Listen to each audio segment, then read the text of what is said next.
Justice! We want justice! We want justice! We want justice! मांझिना मानबोना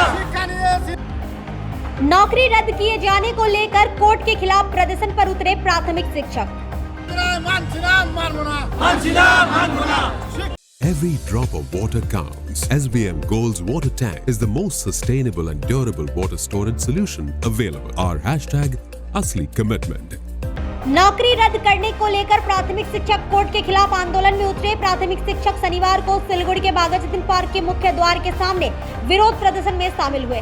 मालूम हो कि 2014 की परीक्षा में सिलीगुड़ी से 350 प्राथमिक शिक्षकों की भर्ती हुई थी। शिक्षकों ने दावा किया कि सिलीगुड़ी शिक्षा जिले में योग्यता परीक्षा आयोजित की गई थी, लेकिन हाई कोर्ट ने कुछ लोगों के बयानों को देखते हुए इतना बड़ा फैसला लिया। उन्होंने कहा कि वे इसका विरोध कर रहे हैं। उल्लेखनीय है कि कलकत्ता उच्च न्यायालय ने कल एक झटके में 36,000 प्राथमिक शिक्षकों की नौकरी रद्द कर दी। 2014 की टेट परीक्षा के आधार पर 2016 में 42,500 शिक्षकों की नियुक्ति की गई थी। इस नियुक्ति के लिए साक्षात्कार में बड़े पैमाने पर भ्रष्टाचार के आरोप लगे थे।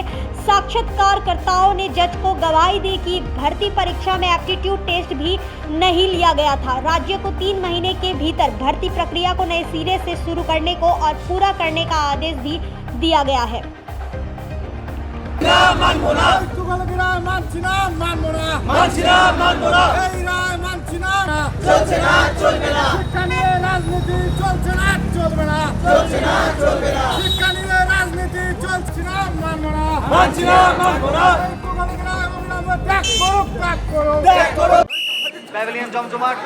হয়েছে একটা গোল করতে পারে না, দম নেই। চিংড়ি খাইলে জোশ আইব কেমনে? জোশ আসিল ইলিশে। আচ্ছা আচ্ছা থাক থাক হয়েছে, দিন কাটে খেয়ে বসে বালিশে। তোমারও তো বালিশে। তাও দেখি একখানা সাপ। একবারে সমর্থ পাইছি বছরের অর্থ। বয়স যেভাবেই দিক না কেন ডাক, নতুন করে বাঁচার অর্থ জীবন খুঁজে পাক। আমরা গর্বিত সমস্ত প্রবীণ মানুষের জন্য যারা সফল অর্থোপেডিক চিকিৎসা ও জয়েন্ট রিপ্লেসমেন্ট সার্জারির মাধ্যমে ফিরে পেয়েছেন তাদের স্বাভাবিক জীবন। Neotia Getwell health care centre, সুস্থ জীবনের অর্থ। हिंदी मीडियम से है, ठीक है, और हिंदी मीडियम के हम लोग सभी टीचर भी नाराज़ है क्योंकि 53 लोगों की वजह से जो है 36,000 पैनल को जो है बातिल किया जा रहा है। इसके कारण हम लोग जो है बहुत दुखी है और हम लोग का इसमें कोई दोष नहीं है, जिसमें से सिलीगुड़ी एजुकेशन डिस्ट्रिक्ट के अंदर में सभी को एप्टीट्यूड टेस्ट और इंटरव्यू दोनों लिया गया था, जिसमें हम लोग शामिल भी हुए थे और हम लोगों को 1 मार्क्स 2 मार्क्स या 3 मार्क्स ही मिला है।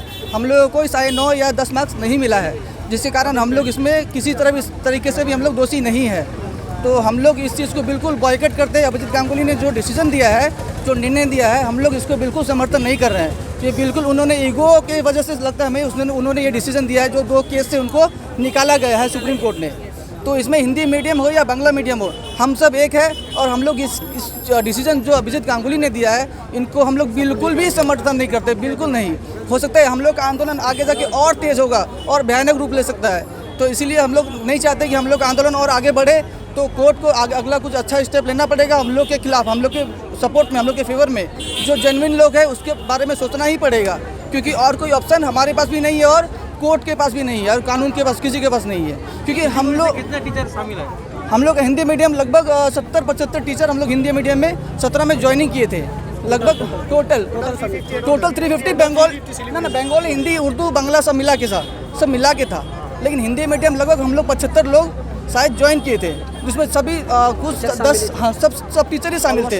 10-15 शायद ट्रेंड थे, बाकी जो अनट्रेंड थे हम लोग सब उसी में ही ज्वाइन किए थे।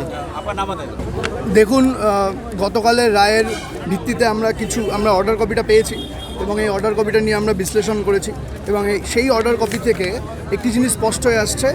বিচারপতি অবজার্ভ করেছেন যে অ্যাপটিটিউড টেস্ট হয়নি। এখন এই অ্যাপটিটিউড টেস্ট ব্যাপারটাকে ডিফাইন করা প্রয়োজন, খুব প্রয়োজন।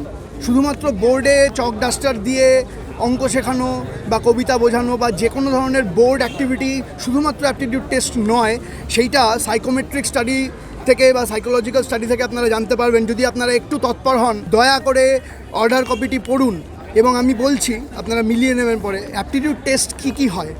ডায়াগ্রামেটিক reasoning, numerical reasoning, verbal reasoning, inductive reasoning, situational judgement, logical reasoning, abstract reasoning, এছাড়াও ব্যাখ্যাও করা আছে।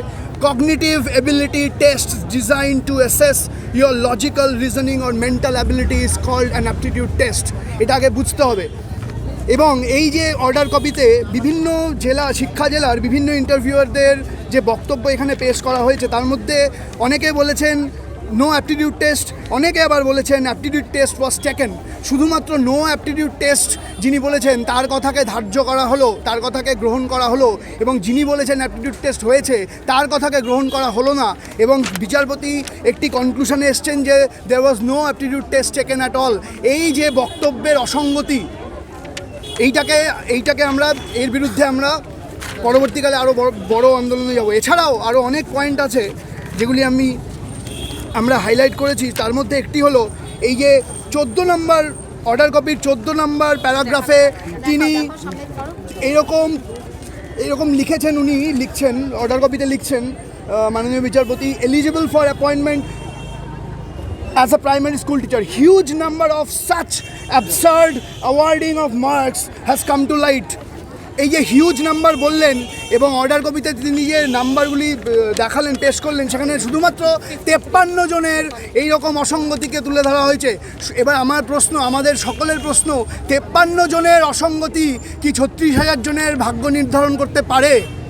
এই আমার মনে হয় বিচারপতির আরও একটু ধৈর্য এবং নিউট্রালিটি দিয়ে এই বিচার একটা জাজমেন্টে আসা উচিত ছিল, যদিও বিচারাধীন বিষয় নিয়ে আমার মন্তব্য একেবারেই অসমীচীন। এছাড়াও আমরা বলতে পারি যে এখানে তিনি বলছেন যে সাম টিচার্স, কিছু শিক্ষক অর্থের বিনিময়ে চাকরি পেয়েছেন। এই কিছু শিক্ষক কি 36,000 জনের ভাগ্য নির্ধারণ করতে পারেন? অর্ডার কপিতে তিনি লিখছেন দেয়ার আর সাম টিচার্স। এই যে সাম শব্দটাকে ব্যাখ্যা করি, এই যে সাম টিচার্স, এই কিছু শিক্ষক কি 36,000 জনের ভাগ্য নির্ণায়ক হতে পারে? এই বিচার কি মেনে নেওয়া যায়? আমি